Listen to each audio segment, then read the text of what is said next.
नमस्कार, DD news पर आप सभी दर्शकों का स्वागत है। आप देख रहे हैं हमारा सांकेतिक समाचार। मैं हूं साइमा खान और मेरे साथ है मेरी सहयोगी बीना। नजर डाल लेते हैं सबसे पहले हेडलाइंस पर। अमेरिकी विदेश मंत्री मार्को रूबियो ने प्रधानमंत्री नरेंद्र मोदी से की मुलाकात। दोनों नेताओं के बीच शांति, सुरक्षा सहित कई वैश्विक मुद्दों पर चर्चा। दोनों देशों ने दुनिया की भलाई के लिए काम करते रहने का जताया संकल्प।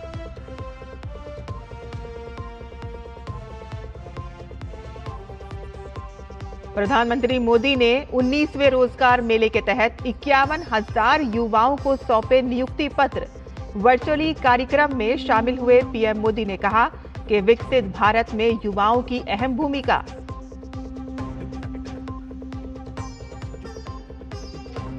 नियुक्ति पत्र देने के बाद पीएम मोदी ने अपने 5 देशों के आधिकारिक दौरे का किया जिक्र। कहा कि नीदरलैंड के साथ सेमीकंडक्टर, स्वीडन के साथ एआई और इटली के साथ रक्षा क्षेत्र के हुए एग्रीमेंट का देश के युवाओं को मिलेगा पूरा लाभ।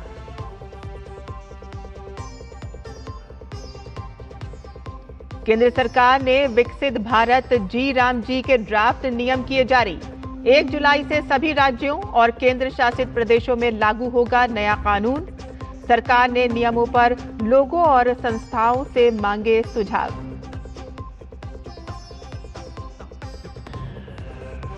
और यूपी में नकल माफियों पर एसटीएफ की बड़ी कार्रवाई। प्रॉक्सी सर्वर से एसएससी ऑनलाइन परीक्षा में धांधली का पर्दाफाश। सलाखों के पीछे पहुंचे 7 शातिर। तलाशी के दौरान 50 लाख कैश बरामद और जांच जारी। और अब समाचार विस्तार से। पीएम मोदी ने अमेरिका के विदेश मंत्री मार्को रूबियो से मुलाकात की तस्वीरें सोशल मीडिया प्लेटफॉर्म एक्स पर शेयर की। उन्होंने एक्स पोस्ट में लिखा कि अमेरिका के विदेश मंत्री मार्को रूबियो से मिलकर खुशी हुई। हमने भारत अमेरिका व्यापक वैश्विक रणनीतिक साझेदारी में लगातार हो रही प्रगति और क्षेत्रीय व वैश्विक शांति और सुरक्षा से जुड़े मुद्दों पर चर्चा की। भारत और अमेरिका दुनिया की भलाई के लिए आगे भी मिलकर काम करते रहेंगे।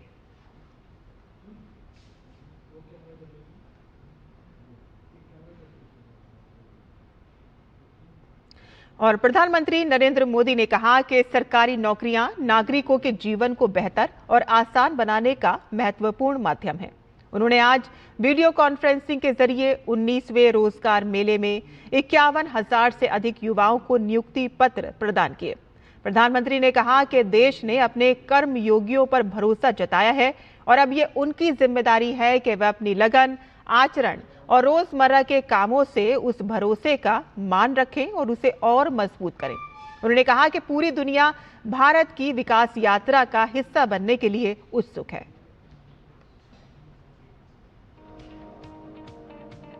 युवा सशक्तिकरण और रोजगार सृजन से जुड़ी प्रधानमंत्री की पहल के तहत शनिवार को 19वां रोजगार मेला आयोजित किया गया। पीएम ने वर्चुअल माध्यम से 51,000 से अधिक युवाओं को नियुक्ति पत्र प्रदान किए। इस मौके पर पीएम ने कहा कि विकसित भारत के संकल्प को सिद्ध करने में नवनियुक्त युवा महत्वपूर्ण भूमिका निभाने जा रहे हैं। आज 51,000 से ज्यादा युवाओं को सरकारी नौकरी का नियुक्ति पत्र मिला है। आज आप सभी देश की विकास यात्रा में अहम भागीदार बन रहे हैं, जिम्मेवार भागीदार बन रहे हैं। 19वां रोजगार मेला देश भर में 47 स्थानों पर लगाया गया। 2 दिन पहले ही अपनी 5 देशों की सफल यात्रा से लौटे प्रधानमंत्री ने वैश्विक मंच पर भारत की बढ़ती साख का जिक्र किया। उन्होंने कहा कि आज दुनिया की बड़ी-बड़ी कंपनियां भारत के युवाओं और तकनीकी प्रगति को लेकर उत्साहित हैं। दुनिया भारत की विकास यात्रा का हिस्सा बनना चाहती है। दुनिया भारत के युवाओं और भारत की टेक्नोलॉजिकल प्रोग्रेस को लेकर बहुत उत्साहित है। आज दुनिया भारत की विकास यात्रा का हिस्सा बनना चाहती है। भारत भी दुनिया के अलग अलग देशों के साथ पार्टनरशिप कर रहा है। इसका उद्देश्य यही है कि भारत के युवाओं को अवसर मिले, रोजगार मिले, उनका सामर्थ्य खिल उठे। साथ साथ मैं चाहता हूं मेरे देश के नौजवानों को ग्लोबल एक्सपोजर भी मिले। पीएम ने रोजगार पाने वाले युवाओं से ईज ऑफ डूइंग बिजनेस को प्राथमिकता देने को कहा।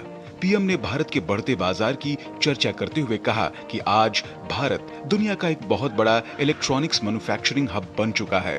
मैन्युफैक्चरिंग क्रांति में पब्लिक और प्राइवेट सेक्टर के भारी निवेश से देश के युवाओं को लाखों की संख्या में नौकरियां मिल रही हैं। भारत आज एक बड़ा इलेक्ट्रॉनिक्स मैन्युफैक्चरर है और हम इलेक्ट्रॉनिक्स से जुड़ी कंप्लीट वैल्यू चेन भारत में ही बना रहे हैं। इसके लिए जो पीएलआई स्कीम चल रही है उससे देश में रिकॉर्ड इलेक्ट्रॉनिक्स प्रोडक्शन हो रहा है और युवाओं को लाखों की संख्या में जॉब्स भी मिल रही है। नवनियुक्त युवा केंद्र सरकार के जिन मंत्रालयों और विभागों में सेवाएं देंगे उनमें रेल मंत्रालय, गृह मंत्रालय, स्वास्थ्य एवं परिवार कल्याण मंत्रालय, वित्तीय सेवा विभाग और उच्च शिक्षा विभाग शामिल हैं। पीएम ने स्पष्ट संदेश दिया कि ये नियुक्ति पत्र विकसित भारत निर्माण का संकल्प पत्र है। उन्होंने युवाओं को नागरिक देवो भव के मूल मंत्र के साथ जन सेवा के मार्ग पर आगे बढ़ने की प्रेरणा दी। Bureau report, DD news. रोजगार मेला में नियुक्ति पत्र पाने वाले अभ्यर्थियों ने अपनी कड़ी मेहनत के सफल होने पर उत्साह व्यक्त किया और पारदर्शी तरीके से नौकरी मिलने पर प्रधानमंत्री और सरकार का धन्यवाद दिया। दिल्ली में भारतीय रेल के तहत मेरा कथक नृत्य के लिए कल्चरल कोटे के अंतर्गत जूनियर क्लर्क के पद पर नियुक्ति हुई है और इस अवसर पर मैं हमारे माननीय श्री प्रधानमंत्री जी को, भारत सरकार को एवं भारतीय रेल को तहे दिल से धन्यवाद देना चाहूँगी। उनकी आभारी हूँ और इस मौके के लिए मुझे लायक समझा गया, इसके लिए मैं अत्यंत खुश हूँ। मेरा चयन एनआईटी दिल्ली में तकनीकी सहायक के पद पर हुआ है। मुझे आज ये नियुक्ति पत्र मिल करके मुझे बहुत खुशी हो रही है। इसके लिए मैं एनआईटी दिल्ली प्रशासन और आदरणीय प्रधानमंत्री मोदी जी का बहुत बहुत धन्यवाद करता हूँ सर। मैं इंडियन रेलवेज़ में एज ए जेई रिक्रूट हुआ हूँ सीएनडब्ल्यू डिपार्टमेंट में। करंटली मेरी ट्रेनिंग अभी लखनऊ में चल रही है। तो ये जो मोमेंट होता है रोज़गार मेला में, एक जब ये हमें नियुक्ति पत्र मिलता है, ये बहुत ही प्राउड मोमेंट होता है और वो फीलिंग जो है मैं बता नहीं सकता, बहुत अच्छी फीलिंग है और उसके लिए मैं अपने पेरेंट्स को बहुत थैंक यू करना चाहता हूँ। प्रधानमंत्री नरेंद्र मोदी ने 19वें रोजगार मेले में 51,000 से ज्यादा युवाओं को नियुक्ति पत्र सौंपे और यह कार्यक्रम वीडियो कॉन्फ्रेंसिंग के माध्यम से देश भर के 47 स्थानों पर आयोजित किया गया। चेन्नई में आयोजित कार्यक्रम में राज्य में डाक, रेलवे समेत विभिन्न विभागों के उम्मीदवारों को नियुक्ति पत्र दिए गए। नियुक्ति पत्र मिलने पर अभ्यर्थियों ने भी अपनी खुशी जाहिर की। मैं विक्की कुमार, जो कि बांका भागलपुर जिला का रहने वाला हूं। मुझे रेलवे में ज्वाइनिंग मिलके बड़ी खुशी हो रही है कि आज मोदी जी के कृपा से मुझे रेलवे में काम करने का मौका मिला है और मैं अपने अच्छे तरीके से रेलवे में काम करूंगा। என் பேர் மேகலட்சுமி, நான் ஐசிஎஃப்ல அப்பாயிண்ட் ஆயிருக்கேன் ஸ்கவுட் கைட் கோட்டால. I feel very happy and a bit emotional on getting this appointment letter. I extend my gratitude to the government of India, ICF for conducting Rozgar Mela and made this day a very special day in our lives. मेरा नाम साक्षी वर्मा है और मैं रायपुर छत्तीसगढ़ से belong करती हूँ। मुझे यहाँ पे कल्चरल कोटा के थ्रू ICF पे अपॉइंट किया गया और मैं अपना आभार व्यक्त करना चाहूँगी। मैं ICF को बहुत बहुत धन्यवाद देना चाहूँगी एंड मैं मोदी जी को धन्यवाद देना चाहूँगी कि उन्होंने ये हमारे लिए ये अपॉर्चुनिटी प्रदान किया। मेरा नाम चंदन राय है, मैं पूर्वी चंपारण बिहार से रहने वाला हूँ। मैं इंडियन कोस्ट गार्ड में सिविल इंजन ड्राइवर में अपॉइंटमेंट हुआ है मेरा। मैं प्रधानमंत्री मोदी जी को धन्यवाद करना चाहता हूँ। और केंद्रीय कृषि मंत्री शिवराज सिंह चौहान भोपाल में आयोजित रोजगार मेले में शामिल हुए। यहां पर 101 अभ्यर्थियों को रेलवे, पोस्ट ऑफिस, एयरपोर्ट जैसे कई विभागों के नियुक्ति पत्र सौंपे गए। और इस मौके पर केंद्रीय कृषि मंत्री शिवराज सिंह चौहान ने युवाओं को रोजगार नियुक्ति पत्र देकर उनके उज्जवल भविष्य की कामना की। रोजगार मेलों के माध्यम से 12 लाख से ज्यादा बेटे बेटियों को शासकीय सेवा में अवसर प्रदान किया गया, नियुक्तियां प्रदान की गई है। मैं सभी बेटे बेटियों को बहुत बधाई और शुभकामनाएं देता हूं। मुझे पूरा विश्वास है वो विकसित भारत के निर्माण में अपना सर्वश्रेष्ठ योगदान देंगे। मेरी इंडिया पोस्ट जीडीएस डाक सेवक में नियुक्ति हुई है और मैं माननीय प्रधानमंत्री को धन्यवाद देना चाहती हूँ। मेरा चयन असिस्टेंट लोको पायलट भोपाल मंडल में हुआ है। इसके लिए मैं माननीय प्रधानमंत्री जी का बहुत बहुत धन्यवाद देता हूँ। मेरा सिलेक्शन आरआरबी में असिस्टेंट लोको पायलट के पद पर हुआ है और मैं इसके लिए अपने परिवार, माता पिता और माननीय मोदी प्रधानमंत्री जी की बहुत बहुत आभारी हूँ। रोजगार मेले में पहुंचे केंद्रीय वाणिज्य मंत्री पीयूष गोयल ने कहा कि प्रधानमंत्री नरेंद्र मोदी के नेतृत्व में रोजगार प्रक्रिया को पारदर्शी, तेज और भ्रष्टाचार मुक्त बनाया गया है। केंद्रीय मंत्री ने युवाओं को विकसित भारत बनाने के लिए मंत्र भी दिए। मुझे पूरा विश्वास है कि आप सब जो अब सरकार का हिस्सा बनेंगे, आप सब जो इस देश की विकास यात्रा में आने वाले अमृत काल में 2047 तक जब हमें एक विकसित देश, एक समृद्ध देश देखना है, उसमें शायद हम जो यहाँ बैठे हैं हम तो आस्ते आस्ते फेड आउट हो जाएंगे। वतन आपके हवाले रहेगा, काम आप सबको करना है। और यहाँ रुकते हैं एक छोटे से ब्रेक के लिए, हम जल्द हाजिर होंगे। आप देखते रहिए डीडी न्यूज। जब धरती चीर कर निकलता है लोहे का पत्थर और मिलता है मोंगिया के जोश से, फिर तपता है, पिघलता है और बनता है फौलाद। अब होता है सरिया सारी खूबियों के साथ। मोंगिया स्टील, मजबूत देश का मजबूत सरिया। चाबी, दुकान की चाबी, पापा बाइक की, और घर की चाबी, ऊपर से केवाईसी पेपर्स। हर बैंक के लिए अलग अलग, कहाँ सबके लिए एक चाबी होती। एक चाबी है CKYC आईडी। बैंक आपके KYC रिकॉर्ड CKYC रजिस्ट्री में अपलोड करता है, जिससे आपको मिलेगा एक यूनिक 14 डिजिट CKYC आईडी। ये सारे बैंक और फाइनेंशियल इंस्टीट्यूशंस में वैलिड है, यानी एक जगह KYC अपडेट तो सब जगह अपडेट। RBI कहता है KYC सुरक्षित बैंकिंग की ओर पहला कदम। और ब्रेक के बाद आपका फिर से स्वागत है। आप देख रहे हैं हमारा सांकेतिक समाचार। केंद्र सरकार ने ग्रामीण रोजगार गारंटी के लिए विकसित भारत रोजगार और आजीविका मिशन ग्रामीण अधिनियम 2025 के मसौदा नियम जारी किए हैं। 1 जुलाई से लागू होने वाले कानून के नियमों पर सार्वजनिक राय मांगी गई, जो मनरेगा की जगह लेगा और ग्रामीण विकास का नया ढांचा स्थापित करेगा।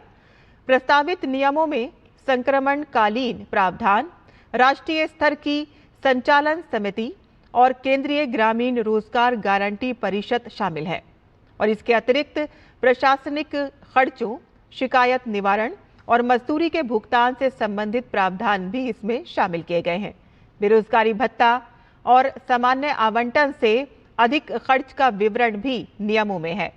ग्रामीण विकास मंत्रालय के अधिकारियों ने बताया कि ये नियम पूरे देश में अधिनियम के लिए संस्थागत, प्रशासनिक, वित्तीय और शासन ढांचा स्थापित करेंगे।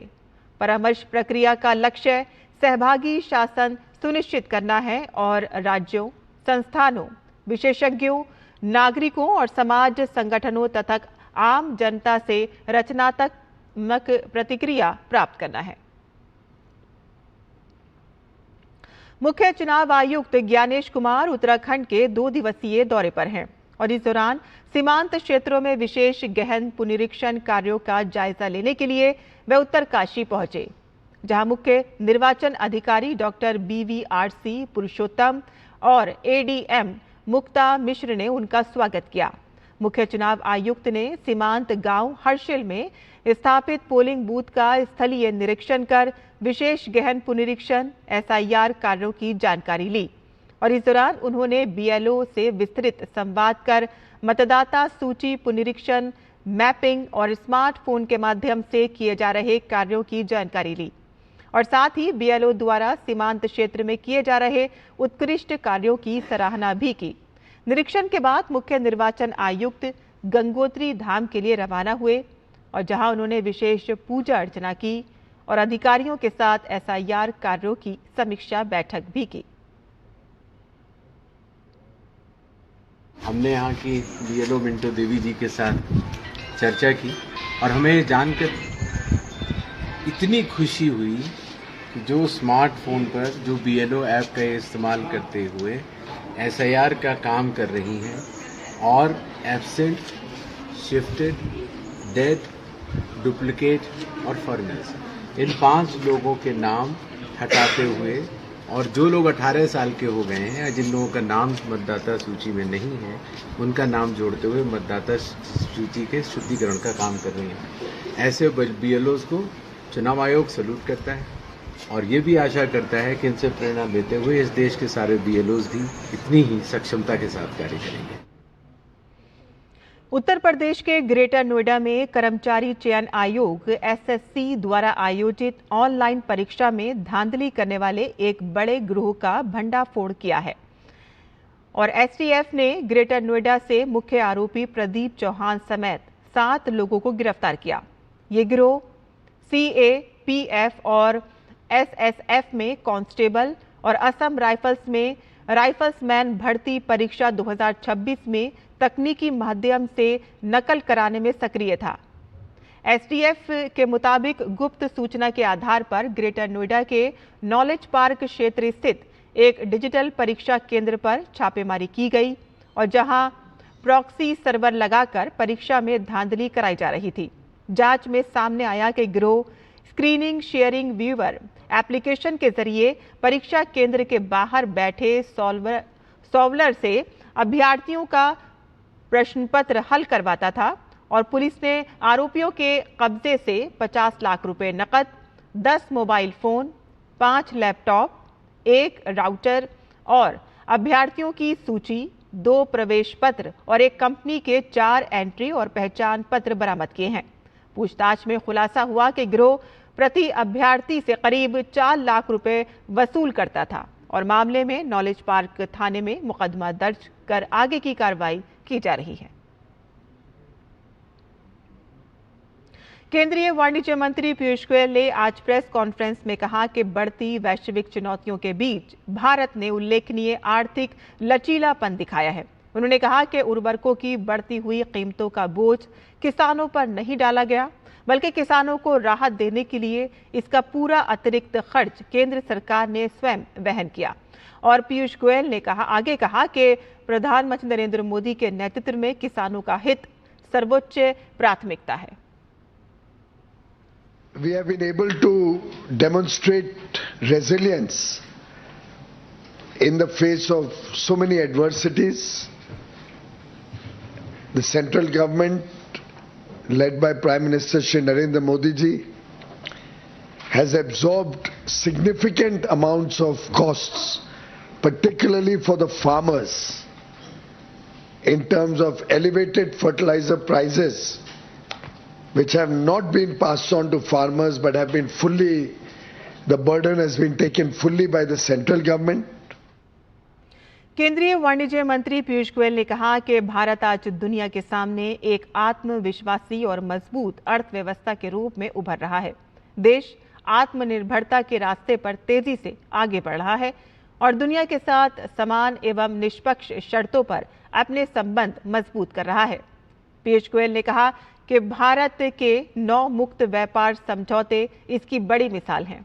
उन्होंने ये भी कहा कि प्रधानमंत्री नरेंद्र मोदी की हाल की 5 देशों की सफल यात्रा ने भारत की बढ़ती आर्थिक और कूटनीतिक ताकत को वैश्विक मंच पर और मजबूती दी है।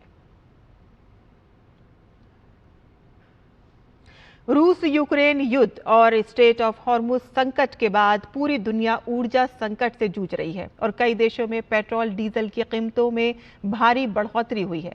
लेकिन भारत ने अलग रणनीति अपनाई। सरकार ने उपभोक्ताओं को राहत देने और ऊर्जा सुरक्षा बनाए रखने पर जोर दिया। देखिए हमारी ये रिपोर्ट। रूस यूक्रेन युद्ध और स्ट्रेट ऑफ हॉर्मुज में तनाव के कारण अंतर्राष्ट्रीय बाजार में कच्चे तेल की कीमतों में भारी उछाल आया। दुनिया के कई देशों में पेट्रोल और डीजल के दाम रिकॉर्ड स्तर तक पहुंच गए। लेकिन भारत ने आम उपभोक्ताओं पर पूरा बोझ डालने की बजाय राहत देने की रणनीति अपनाई। भारत सरकार ने 2021 से 2026 के बीच कई बार एक्साइज ड्यूटी में कटौती की। इसके जरिए पेट्रोल और डीजल की कीमतों को नियंत्रित रखने की कोशिश की गई। मार्च 2026 में डीजल पर एक्साइज ड्यूटी को 0 तक लाया गया। वहीं तेल कंपनियों ने भी भारी घाटा सहते हुए कीमतों को लंबे समय तक स्थिर रखा। ऊर्जा संकट के दौरान सरकार और सार्वजनिक क्षेत्र की तेल कंपनियों ने हजारों करोड़ रुपए का बोझ खुद उठाया। मार्च 2026 की कटौती से सरकारी खजाने पर लगभग 30,000 करोड़ रुपए का असर पड़ा।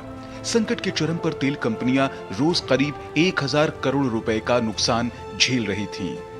जहां दुनिया के कई देशों में पेट्रोल की कीमतों में 20 से 80% तक बढ़ोतरी हुई, वहीं भारत में बढ़ोतरी करीब 5% के आसपास रही। भारत दुनिया की बड़ी अर्थव्यवस्थाओं में सबसे कम कीमत बढ़ाने वाले देशों में शामिल रहा। भारत ने सिर्फ कीमतें नियंत्रित करने पर ही नहीं बल्कि ऊर्जा सुरक्षा पर भी जोर दिया। सरकार ने घरेलू सप्लाई बनाए रखने के लिए एक्सपोर्ट लेवी लगाई, रणनीतिक तेल भंडार मजबूत किए और कच्चे तेल के आयात के नए स्रोत तलाशे। साथ ही solar energy, green hydrogen, electric vehicle और बायोफ्यूल मिशन को भी तेजी से आगे बढ़ाया जा रहा है। पेट्रोल और डीजल की कीमतें अलग अलग राज्यों में अलग हैं क्योंकि राज्यों का वैट अलग अलग है। कम वैट वाले राज्यों में ईंधन की कीमतें अपेक्षाकृत कम बनी हुई हैं। वैश्विक ऊर्जा संकट के बीच भारत ने राहत, स्थिरता और ऊर्जा सुरक्षा तीनों मोर्चों पर संतुलन बनाने की कोशिश की है। आने वाले समय में यही रणनीति भारत की आर्थिक मजबूती की बड़ी परीक्षा भी होगी। तापस भट्टाचार्य की रिपोर्ट, डीडी न्यूज। और इसी के साथ ही हमारा यह सांकेतिक समाचार यहीं खत्म होता है। मुझे और मेरी सहयोगी बीना को अनुमति दें, लेकिन आप देखते रहिए डीडी न्यूज। नमस्कार।